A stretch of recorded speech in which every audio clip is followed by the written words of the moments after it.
আমার এক বন্ধু অন্য হলো কাঁচের বোতলের ভিতরে পড়ছে, বুঝছেন?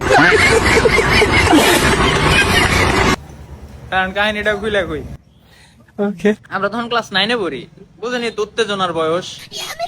তো হালাই করছে কি, ঘরের ভিতরে হুয়ে রয়েছে, হালা এবার তেরে মাথা। এখন দেখা টেবিলের উপরে একটা ওই যে 250 মিলির পেপসির বোতল আছে না, কাচের গুলা, দেখা টেবিলের উপরে। এখন ওর মাথায় আবার শয়তানি বুদ্ধি আইছে, হালাই করছে কি, এই কাচের বোতলের ভিতরে মানে নুনু ঢুকাইছে। ঢুকাইয়া নাড়াচাড়া করতেছে, মজা লাগতেছে। তখন মজা লাগার অবস্থায় ওই কাচের বোতলের ভিতরেই নড়াচড়া করছে না, নুনু গেছে খাড়াইয়া।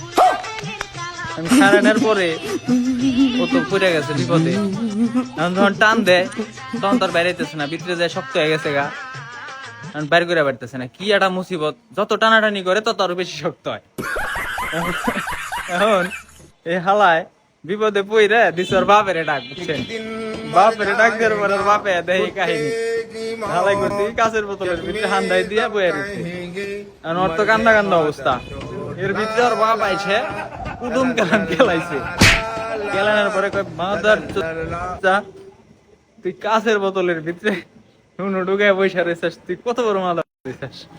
পরে মারমুর খাইছে, আস্তে আস্তে উত্তেজনা কমে গেছে গা, পরে হলো বাইরে।